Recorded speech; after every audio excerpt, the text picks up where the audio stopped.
If you love my daughter, then you'll love her as much as I loved her mother, and I kept my hands off her. When we were older, I had an outlet. I'm still loving with my wife, but we didn't have real physical connection until we were married. Am I the only one who's confused about the hypocrisy? For Kody to say he's very protective of Aurora, he wasn't as protective of Madison, McKelty, and Aspen. Make that make sense? He said because of divorce, now he's very protective. I don't think so. Even if he wasn't divorced, he would have still been more protective of Robyn's children because he's always trying to put his best foot forward. And I love this for Meri, that she has a friend who's able to actually tell her the truth and actually open her eyes to the shortcomings that are within her relationship with Kody and her former sister wife. So I'm here for that. And then the Christmas decorations with Christine and Janelle. I love Janelle. Janelle has always been Switzerland. She's never said anything sort of bad about the other OG wives or Kody and stuff. Rarely. But Christine needs to do a lot of work. Anyway, hey there, thanks for stopping by. To go Valerie. Welcome to my channel. If you're new here, don't forget to subscribe, click the like button, turn on the notification bell for when I upload new videos, and definitely leave a comment. In this episode, I'll be reviewing Sister Wives Season 20, Episode 5. This episode, they could have easily just sent it as a TikTok, because there was no need for us to spend 40 minutes of us just watching the same thing. So I'm going to try and condense some of it, and because it's pointless to sort of speak about it screen by screen, it doesn't make sense. Anyway, we have Meri. Meri was with Jen. She spoke about Logan asking her for the recipe for the candy, and how she used to make candy with the kids when they were younger, how she used to have these traditions. The family spoke about those traditions as well, and so she was happy that Logan has decided to sort of carry that on into his family.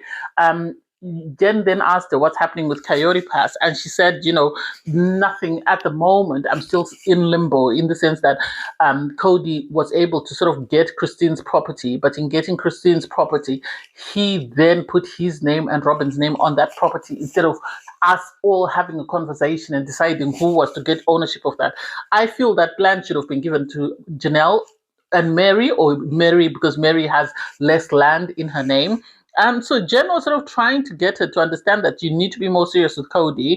You need to sort of hold him accountable. He doesn't own everything. You can't continue to sort of sit back and just allow him to run everything. So you need to make sure that he knows that you own part of that property and it gives you your share. Jen has been very good for Meri. She has, because she was able to sort of open Meri's eyes to some of the things that are happening around her that Meri might not have sort of had the forthwith to look into. We heard that Meri, when she went on her first trip, it was because Jen had encouraged her to go on that trip, and so she struggled with that. For Kody to turn around and say Meri, she would just go away, we wouldn't know where she was or what she was up to, and Meri had to say, well, he wouldn't know because he wasn't a part of my life, so how did he expect to know that? And kudos to her for saying that, because he tried to make it seem like it was a bad thing, but at the end of the day, Meri needed to live her life because this man wasn't interested in her. They went to New York. It was nice to see them just enjoying themselves, having an amazing time. Meri said, she's changed her app settings to be to her local area. That way she can see what New York has to offer, but she wasn't impressed. There was nothing for her. And so it was sweet to see her out and about with her friend. And it sounds like Meri grew up a very sheltered lifestyle, whereby she couldn't go anywhere without her husband or without any other member of the family. So having to meet friends like Jen and having them encourage her to travel, we got to see pictures of her in London, because she went to London recently. And so that was really sweet to see that she is having an amazing time. She spoke about the time when she was struggling and Jen was her own support system. I didn't like the sarcastic remark Christine made. I know Christine has beef with Meri, but she needs to move on. She needs to move on. She is happily married. She needs to move on. Because she spoke about the fact that, Meri, yes, she's always had Jen as a support system, as her only support system. I'm happy she had her. And anyway, she still has her. And it's like, that's not a good look. I really don't like it. I think it's a bad look, and I wish Christine could do better. You had Janelle and Christine. Christine and David went to visit, Janelle and the rest of the family. McKelty and her family came down. Obviously, Madison was there with her family. Peyton was there. You had what's her name? Savannah was also there.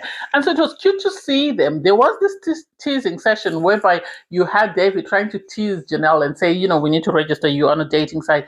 Janelle said she's not interested in a dating site. She will find her person when she's good and ready. But at the moment, she's not ready for a relationship.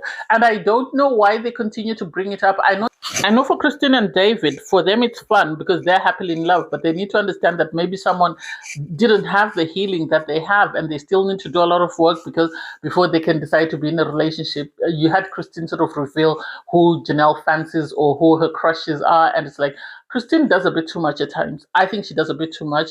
They decorated the Christmas tree outside. They didn't do anything special. I think it was just for a storyline. And then you had them sort of sit inside the house and sing the Christmas carols and stuff. I don't know. I really don't understand that sort of relationship. You then had them, have a conversation about health insurance. Janelle said, she had insurance on and off from her employers. Meri had health insurance because she was married to Kody. But then Christine, obviously, it was what it was. And Janelle was talking about the time she didn't have health insurance and how she struggled to pay the bill after Madison had appendicitis. And so I understand that there were complexities in being part of the plural family, and maybe this is why Janelle wants to be single for a bit, and kudos to her if that's what she wants to do. Kody and Robyn, I didn't like the storyline. It was very made up and very theatric because they were complaining about having too much stuff and how they're trying to sort of rearrange everything now that they've moved into their new house.